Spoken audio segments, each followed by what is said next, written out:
안녕하세요. 백두산 금융연구소의 백두산입니다. 1월 28일 목요일 밤 9시 53분입니다. 오늘 한국은 낙폭을 굉장히 좀 심하게 시작했죠. 아침에 개파락을 강하게 시작했는데 결과적으로 오늘 종일 낙폭을 회복하지 못했다라는 게 이제 오늘의 어떤 요약적인 내용이죠. 여기서 우리가 이제 오늘쯤 한번 생각을 해봐야 될 부분이 있는데 결과적으로 이 갭을 다 메꾸지 못했단 말이에요. 이 갭을 물론 언젠간 메꾸긴 메꾸겠죠. 언젠간 메꾸긴 메꿀 텐데 이거 언제 메꿀지 모른다는 겁니다. 그러니까 운 좋으면은 이번에 빨리 메꿀 수도 있는 거고 재수 없으면은 10년 지나서 메꿀 수도 있는 거예요. 그죠? 아무튼 어떻게 될지 모르는 부분이기 때문에 어쨌든 뭐 저 같은 경우는 하방을 보고 있는데 어, 이 언제 메꾸냐 이런 거에 대한 기준을 저는 이제 내일 하루를 더 지켜보는 걸로 좀 판단을 해볼까 합니다. 417을 기준으로 제가 말씀드리고 있죠. 또 그리고 그 어떤 모든 선물 옵션이나 하여튼 지수 관련된 쪽은 보통 테스트하는데 이틀에서 3일 정도의 시간이 걸리니까 오늘은 일단은 제가 이제 저도 이 갭을 어떻게 할지 모르기 때문에 분할 매수라는 이야기를 드렸지만은 이제 이게 만약에 분할 매수가 아니고 좀 세게 해보세요라고 이제 본격적으로 세게 이야기를 하려면은 이런 조건이 갖춰줘야지 그렇게 이야기를 할 겁니다. 417을 내일 한 번 더 돌파하려고 시도했다가 밀리고 그렇다면은 이제 좀 강하게 뭔가 해볼 만한 근거가 생기겠죠. 그죠? 왜냐? 417을 이거래일째 돌파 시도했는데도 불구하고 밀렸다는 얘기는 저항이 강력하다는 얘기니까. 그죠? 한 번 도전했는데 밀리면은 여기 있는 이 갭은 지금 당장 메꾸지 않겠다는 게 되니까 이 갭은 일단 오히려 더 강한 저항이 될 수도 있다. 그렇기 때문에 내일도 체크해서 내일도 417에 대한 저항을 돌파 시도해서 밀리면은 굉장히 강하게 해볼 수 있는 근거가 생긴다. 이런 얘기를 지금 드리고 있는 겁니다. 이런 기준을 드리는 겁니다. 뭐 더군다나 417 돌파를 시도했다가 밀리면서 412까지 붕괴시킨다면은 오늘 나왔던 양봉의 지지력까지 훼손시킨다면 더욱더 강하게 할 수 있겠죠. 예.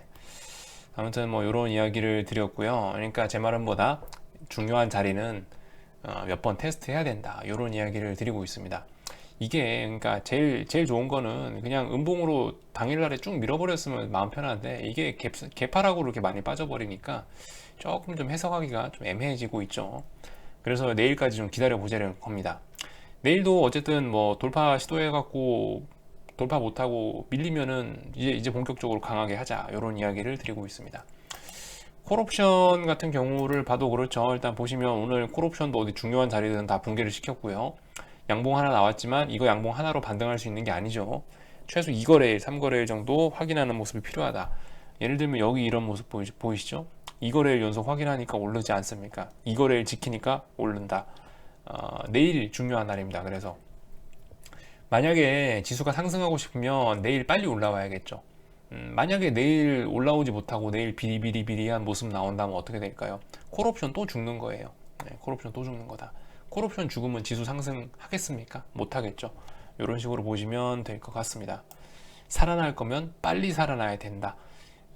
어제 풋옵션 보면서 제가 이런 말씀 드렸었죠. 그래서 풋옵션들이 제가 어젯밤 영상 제목이 아마 그거였을 거예요. 오늘 코스피 하락하는 게 자연스러운 날이다. 아마 이런 식으로 표현을 드렸을 텐데, 그러니까 오늘 코스피 안 빠지고 오늘 상승했었더라면은 하락 보시는 분들은 진짜 골 때릴 수 있었다는 그런 날이죠. 왜냐면 풋옵션들이 보시다시피 갈 준비 다 맞춰놨는데 출발할 준비 다 해놨는데 출발 안 하면 실망감이 굉장히 크면서 반대쪽으로 쏟아지거든요. 아무튼 얘는 3거래일 동안 지지하니까 결과적으로 오늘 튀어나와야 될 때 튀어나왔고, 그러니까 이렇게 시세가 잘 진행 중인 거다.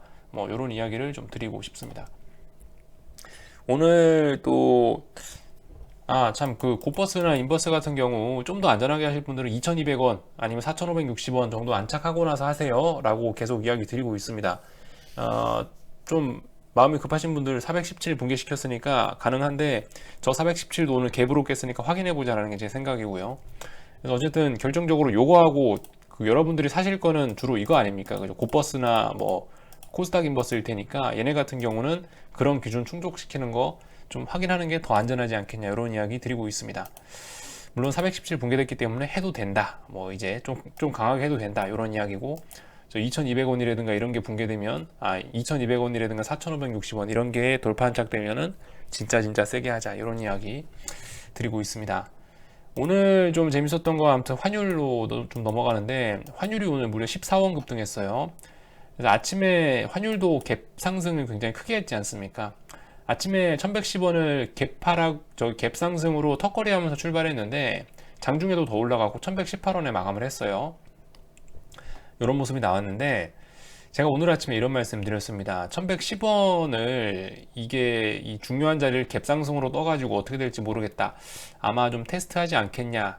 그래서 추세전환 1110원 넘어가면 추세전환이라고 인정하긴 인정할 건데, 우리 조금 더 확인하는 시간이 필요하지 않겠냐. 그래서 99% 추세전환 됐습니다. 라고 이렇게 이야기를 합니다. 라고 아침에 이렇게 말씀드렸는데, 이렇게 되면은 오늘 이렇게 강하게 올랐으면 제 생각엔 99%가 아니고 추세전환으로 인정을 해야 합니다. 이제는 추세전환 됐다라고 보는 게 맞을 것 같아요. 그래서 다만 아무튼 14원이라는 게 상당히 큰 숫자거든요. 그렇기 때문에 오늘 좀 시세가 좀 세게 나왔기 때문에 제 생각에는 조금 좀 되돌리려고 하긴 할 것 같아요. 아마 뭐 1110원짜리에 대한 지지력을 다시 한번 테스트 하려고 하긴 할 것 같고, 그렇게 되면 어떻게 될까요? 얘가 살짝 좀 테스트하는 사이에 주식시장은 어떻게 될까요? 417에 대한 저항을 다시 확인하겠다는 거죠. 417 저항을, 이게 진짜 저항이 맞나라고 확인하는 그런 과정. 환율이 살짝 내려오면서 주식시장 살짝 올라가려고 하는 이런 모습들이 앞으로 좀 단기간에 걸쳐서 펼쳐지지 않을까, 이런 생각을 조심스럽게 하고 있습니다. 아무튼 뭐겠어요. 일단 이렇게 장대 항목 나왔으니까 이거 믿고 환율이 눌리면은, 눌릴 때 이제 달러 열심히 사면 되겠죠. 달러 열심히 사면 될 거고, 인버스 같은 경우는 아무튼 417 내일 한 번 더 확인하고 좀 해보는 게 어떻겠냐, 이런 생각 말씀드리고 있습니다. 뭐 계속 분할로 하셔도 괜찮고요. 네. 아무튼 이런 이야기를 좀 드렸고, 오늘 여러분들께 공유를 해야 될 만한 좀 중요한 내용들이 좀 있긴 한데요. 이게 이제 하나리서치 텔레그램인데, 안 보이시나요? 여기 나오죠. 하나리서치. 여기 들어가시면은 이제 이렇게 오는 건데, 최근에 이제 중국 시장에서 제가 며칠 전에 말씀드린 게, 인민은행이 살짝 긴축적인 짓을 하고 있다라고 말씀드렸죠. 그러면서 주식시장이 2거래일, 3거래일째 흘러내리고 있다. 야, 수상하다라는 이야기를 해드렸는데, 거기에 더해서 수상한 점이 한 가지가 좀 더 발견이 됐어요. 예를 들면 요 점입니다. 15금리라고 들어보셨죠? 리보 금리는 이제 런던에 있는 은행 간 초단기 금리고요. 은행 간에서, 네, 은행과 은행 간 서로 돈 빌릴 때 적용되는 금리인 거고, 15는 이제 이게 상하이에서 상하이 은행들이 거래하는 금리인 거죠. 리보의 중국판이 15인 겁니다. 그래서 아무튼 15금리를 보시면 최근에 많이 급등하고 있습니다. 이게 6개월짜리 차트고요, 전부 다. 근데 보시면 이 6개월짜리 차트니까 대략적으로 지금 모양 보시면 모든 금리들이 어떤 금리든 간에 하여튼 우리 달러가 달라진 1월 5일 대충 1월 5일 그쯤 기준으로 해서 일단 금리가 대부분 다 올라갔다라는 건 일단 눈에 보이시죠? 일단 이런 점 하나 체크하셔야 되겠고, 지금 이 화면에서 한 가지 좀 더 인상 깊게 여러분들이 보셔야 되는 거는, 이런 장기금리 상승보다 단기금리의 상승이 훨씬 가파르게 진행되고 있다는 게 좀 특징적인 부분입니다. 오버나잇, ON, 오버나잇 금리, 하룻밤 돈 빌리는데 금리가 이렇게 높아지고 있다. 일주일간 돈 빌리는데 금리 이렇게 높다. 2주일간 돈 빌리는데 이렇게 높다. 반면에 보시면 뭐 1년, 9개월, 6개월 이런 금리들은 천천히 올라가고 있는데, 최근에 무섭게 올라가고 있는 건 오버나잇과 뭐 원위크, 투위크 금리다. 이런 것들이 좀 문제라고 볼 수가 있겠습니다. 오버나잇 금리나 원위크, 투위크 금리, 그러니까 이렇게 짧은 단기물들 금리가 치솟는다는 거는 어떤 자금 시장에 문제가 있어서 이렇게 금리가 폭등할 가능성이 있거든요. 물론 지금은 그 문제가 뭔지 모르죠. 왜냐하면 수면 위로 아직 나오지 않았으니까. 근데 하여튼 우리가 모르는 어떤 일에 의해서 단기 금리가 치솟고 있다라고 생각을 한다면 굉장히 좀 어떤 섬뜩한 일이 아닐 수가 없습니다. 실제로 예전에 2008년 금융위기를 하루 이틀 전에 예측을 해놨던 그런 지표 중에 하나가 리보 금리였어요. 그때 당시에 은행 간의 오버나잇 금리가 막 몇 프로로 막 굉장히 많이 치솟았거든요. 그러니까 이게 오버나잇 금리가 저 3%, 4%, 5% 막 이렇다는 얘기가 얼마나 대단한 이야기냐면은, 강아지 더워서 좀 내려간다고 해서 내려놨고요. 저런 단기 금리, 오버나잇 금리나 뭐 원위크, 투위크 저런 금리가 저렇게 올라간다라는 이야기는 은행 간이잖아요. 이게 이 금리가 적용되는 게 은행 간의 거래에서 적용이 되는 거잖아요. 그죠? 은행 간 거래라는 얘기는 뭐냐? 신용도가 아주 충만한, 절대 돈을 띵가 먹을 수가 없는 대단한 놈들이 서로 돈을 주고받는데 금리가 저렇게 치솟는다는 것은 상당히 좀 뭔가 문제가 있는 거겠죠. 그죠? 그렇기 때문에 저런 거를 좀 잘 봐야 된다라는 이야기를 드리고 싶습니다. 다만 좀 제한적으로 이걸 봐야 될 것 같은 게 15금리가 치솟았다고, 오버나잇 금리가 치솟았다고, 야 중국 금융위기가 오늘 내일로 오는 거 아니야? 아니 그렇게 보기엔 좀 어려운 게 여기 이거 보시면 아실 수가 있겠습니다. 저도 이거 처음 봤는데요. 오늘 온 건데 이게 보면 지금까지 15금리가 한 번씩 치솟았던 적이 있어요. 근데 위기가 없었죠. 그러니까 제 생각에 이게 중국 은행들이 뭔가 좀 후진적인 정책이나 뭐 후진적인 시스템으로 인해서 이렇게 금리가 한 번씩, 단기 금리들이 이렇게 한 번씩 치솟는 일들이 생기는 것 같아요. 그렇기 때문에 물론 이번에 지금 치솟고 있지만은 이게 어떤 뭐 꼭 금융위기의 씨앗이다 이렇게 볼 수만은 없다라는 점을 한번 강조를 좀 하긴 하는 겁니다. 지금 옛날에도 보시면 원위크 일주일 돈 빌리는 게 금리가 막 10% 11%씩 치솟았는데도 불구하고 주식시장의 충격은 그다지 없었긴 했었거든요. 근데 아무튼 이번 같은 경우는 지금 이제 주식시장이 워낙 폭등해 있는 그런 시기이기 때문에 또 그리고 특히 경제 상황이 뭐 그죠? 약간 좀 전염병 때문에 좀 족쇄가 채워져 있는 그런 경제 상황이기 때문에 예전과 다르게 이런 금리 급등이 좀 영향을 크게 미칠 수도 있지 않을까라는 조심스러운 좀 우려를 좀 지금 표하고 있는 겁니다.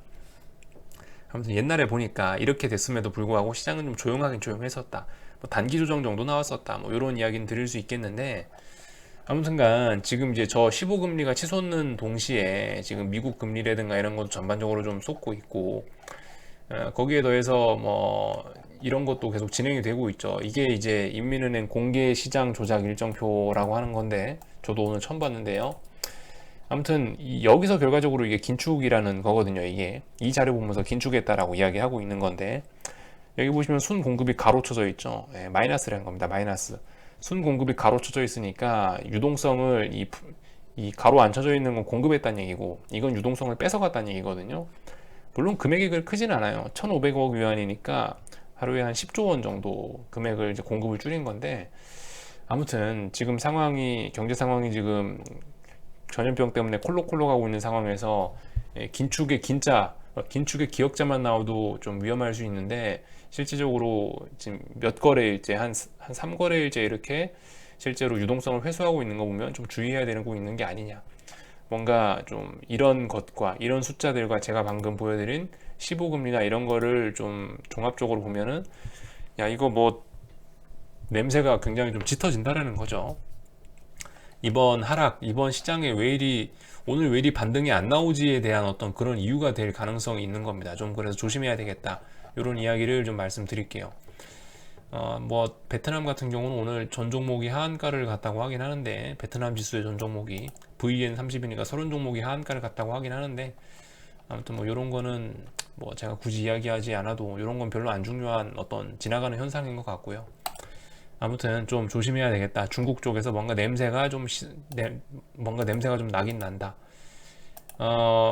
여기에 더해서 만약에 오늘 중국 위안화 환율이 급등했었더라면은 야 이거 진짜 조심해야 됩니다라고 이야기할 수 있을지 모르겠긴 한데 오늘 아무튼 지금 보시면 중국 위안화 환율은 비교적 차분합니다. 비교적 차분해요. 네.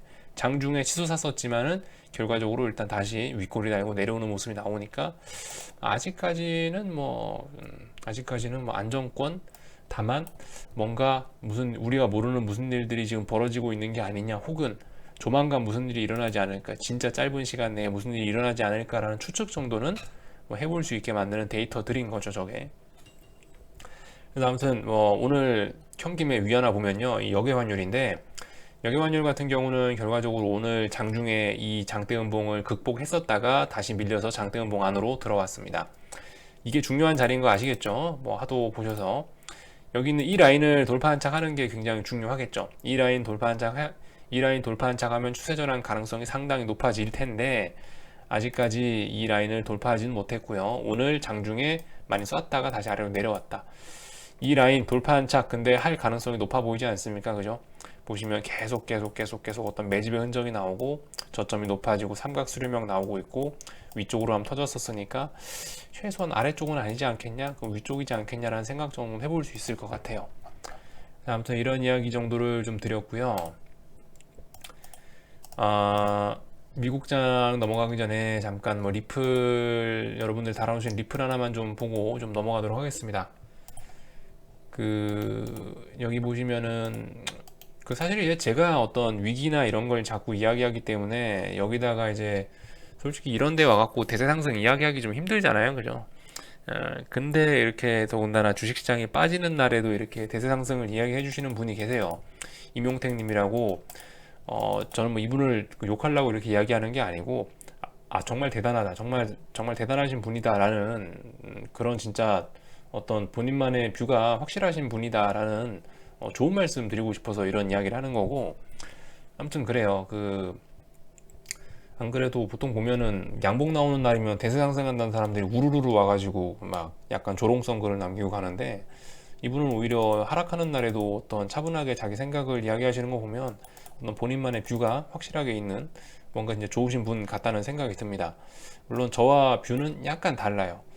이분이 보시는 뷰하고 저의 뷰의 차이점은 뭐냐면은 결과적으로 가장 간단하게 말하면 이건 것 같아요. 저는 결과적으로 2008년 금융위기부터 해서 시작된 이게 코스피 월봉인데 2008년 금융위기부터 시작된 이 상승 사이클이 이제 끝이나 간다라는 게 일단 제가 보는 관점인 거고, 저 방금 보신 임용택님의 이야기 같은 경우는 2008년 금융위기부터 해가지고 이 한 사이클이 끝났다. 이미 여기서 끝나고 여기 폭락을 기점으로 해서 새로운 사이클이 시작됐다라는 게 이제 임용택님의 의견이신 것 같아요.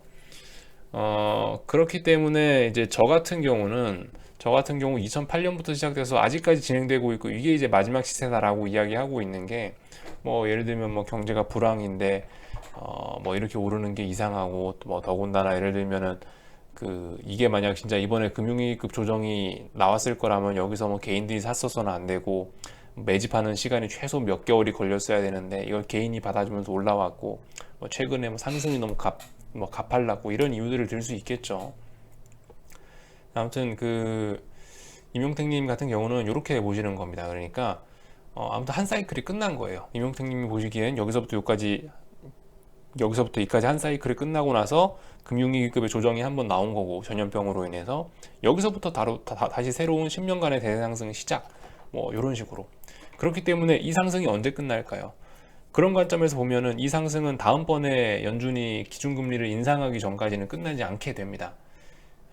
근데 아무튼 저 같은 경우는 그런 의견에는 조금 좀 동의하기가 어렵다고 생각을 하는 게, 왜냐면은 대세 상승의 시작치고는 너무 개인들 탑승이 많았고 너무 개인들이 환호를 많이 해줬고, 또 그리고 주식시장 상승의 기울기가 이렇게 대세 상승했던 적은 없었거든요. 보통 시작은 미미하나 끝이 창대한 법이죠, 그죠?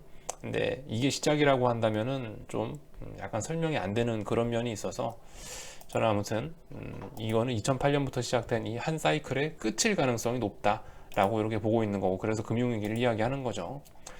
한국 코스피로 보면 헷갈릴 수 있어요. 근데 예를 들면 나스닥 지수라든가 S&P로 보면 좀 명확하게 보이는 거죠. 2008년 금융위기가 여기고, 금융위기부터 해서 저는 지금 이게 이제 이번에 이제 이 10년간의 사이클을 끝내는 것이다 라고 전 보고 있는 거고, 임용택님 같은 경우는 이번 3월 달에 조정, 2008년부터 해서 요까지 한번 오르고 나서 3월 달에 조정으로 인해서 이 모든 10년간의 어떤 그런 게 마무리되고 여기서부터 다시 10년간 시작, 뭐 대충 이런 식으로 보시는 것 같아요. 제가 이해하기로는요. 아무튼 뭐 관점의 차이는 이렇게 다를 수 있습니다. 뭐 어떤 게 더 타당하다고 보시는지는 아무튼 여러분들이 스스로 판단하셔서 그럴 가능성도 있어요. 이제 임용택님 말씀하신 대로 그렇게 해서 대상승으로 갈 수도 있어요. 근데 이제 물론 이제 저는 그게 이제 이미 주식시장이 너무 많이 올라서 힘들다라고 보는 입장이고, 아니다, 야 그런 게 어딨냐, 주식이 많이 올랐다라는 걸 어떻게 판단하냐, 앞으로 더 오를 수 있지라고 생각하시는 분들은 위쪽으로 더 계속 베팅하시면 되는 거겠죠. 아무튼 뭐 생각의 차이들이 그렇게 있는 거니까 본인들이 타당하다 생각하시는 부분을 찾아가지고 그렇게 취사 선택하시면 되는 부분인 것 같고요.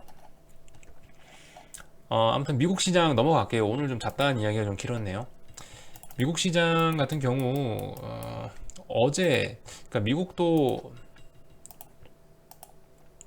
잠깐 일봉 좀 넘겨보겠습니다.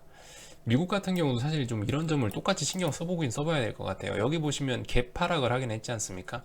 꼭 이 갭을 메꾼다 그런 것까지는 아니지만은 일단 오늘 음봉이 나왔잖아요. 일단 이 위에 갭이 있으면 일단 기억하시고 갭 메꿀지 안 메꿀지 모르는 거고 이 기준을 만들어 놓고 보세요. 예를 들면 이렇게 음봉이 있는데 일단은 중요한 기준은 여기 일단 하나 잡아서 보시면 되겠죠.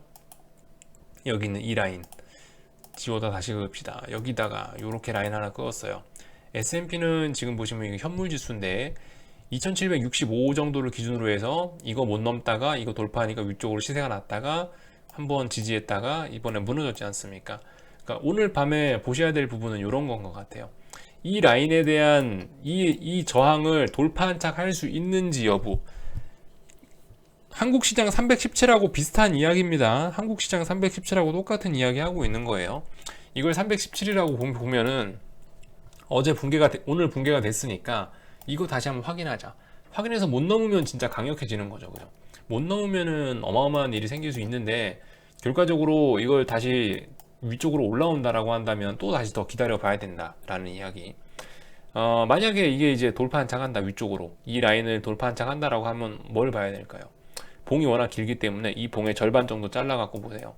이 봉의 절반 정도 잘라갖고 여기 정도로 저항으로 세팅하시고 보시는 게 중요할 것 같습니다.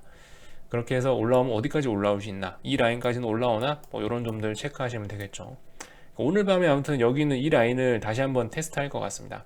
테스트해서 밀리면은 어마어마한 일이 벌어지는 거고, 안 밀리고 여기서 다시 돌파 한착하면은 다시 시장은 조금 더 시간을 버는 것일 거고요. 이렇게 보고 있습니다. 나스닥 같은 경우는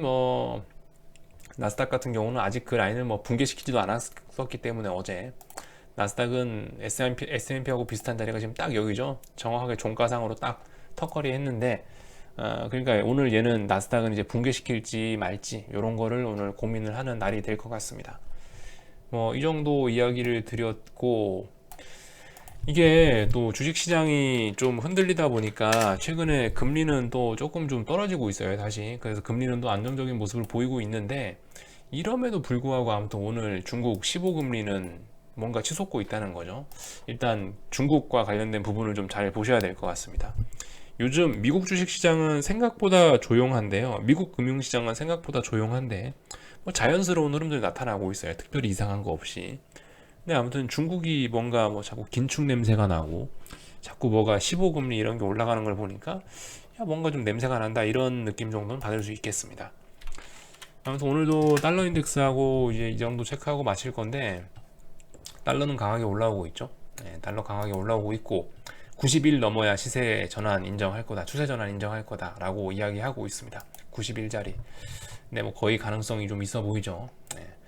네. 지금 아무튼 뭔가 냄새가 되게 나긴 나고 있어요. 중국발 긴축, 금리가 치솟고 달러가 치솟고 우리나라 환율이 치솟고 이런 것들을 조합해가지고 한번 복합적으로 생각해 보시면 될 것 같습니다. 뭔가 이제 거의 눈앞에 왔다라는 생각 정도는 들고 있네요. 그래서 이 정도까지 이야기할게요. 오늘도 좀 약간 횡설수설한 것 같네요. 여기 정도까지 하고 마치겠습니다. 궁금한 거는 리플 남겨주시고요. 내일 아침에 뵙도록 하겠습니다.